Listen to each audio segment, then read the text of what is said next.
What is British independent cinema?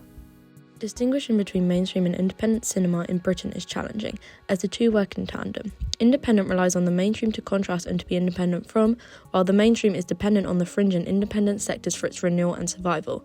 Britain struggles standing out against the dominance of Hollywood, often using the term independent to describe what are essentially mainstream British films trying to thrive in a competitive market. Due to that, the actual definition of what is independence in the UK can be muddy. Companies such as BBC Films, Channel 4's Film 4 and the BFI enable British independent film to grow and achieve greater success. Understanding anything starts with learning the history. The silent era is obviously where it all started, laying the foundations for the industry we know today. Early pioneers such as Cecil Hepsworth and George Albert Smith were competing with both their American and European counterparts, working to shape cinema narrative in its early years. Both filmmakers even established their own production companies to fund more independent projects, such as Helen of Four Gates and Grandma's Reading Glass. These early films also showed that films were enjoyed predominantly by the working class at a low cost, which is a trend the industry has used to their advantage. To support British filmmakers, the Eady levy was introduced under the Cinematograph Film Act of 1957. This tax on film tickets was intended to support the British film market. The intention was to support British film producers receive a larger share of the box office revenue.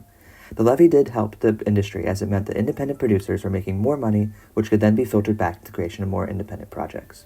In the late 60s, key social shifts in terms of attitudes to sex, politics and class were propelled and exemplified by the rise of a predominantly youth-orientated counterculture. These social shifts laid the foundation to filmmaking in the late 70s and early 80s.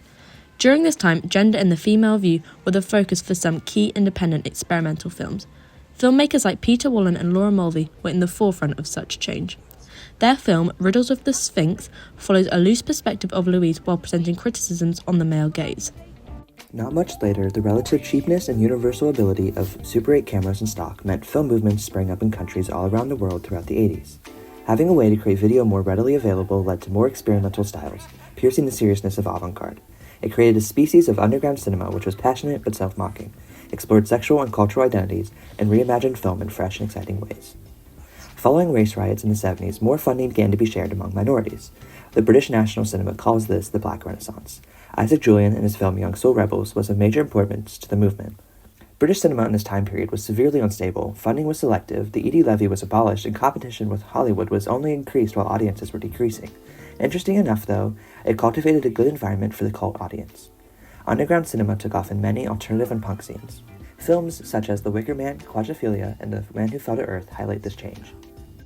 A correlation between British music success and the rise in British filmmaking can be seen in the themes of the independent industry, such as identity, masculinity, adulthood, and the associated tension between rebellion and conformity. The focus on stories based on working-class people facing the struggles that come with it served to highlight the direct influence of Thatcherism and her detrimental impact on the country. The late 80s through to the early 90s wouldn't be the same without Derek Jarman. His work proved to be a direct response to the anxiety surrounding Thatcherism, as well as illustrating his frustrations towards the film industry. He and others showed many films at the Scalia Theatre, which allowed for more viewings of smaller and more diverse films. Trainspotting, a film by British filmmaker Danny Boyle, is one of the most well-known and popular films of contemporary British independent cinema.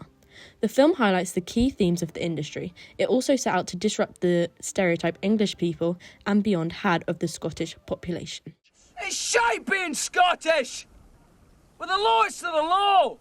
The scum of the fucking earth!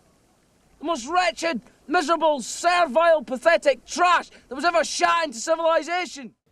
So yet again, we ask the question, what is British independent cinema? From what we have learned, we know that the British independent film industry can be hard to distinguish from the mainstream. Author and actor Eric Knudsen wrote, "There is a chance that to be a truly independent filmmaker in the UK means to be invisible." We believe this is completely accurate.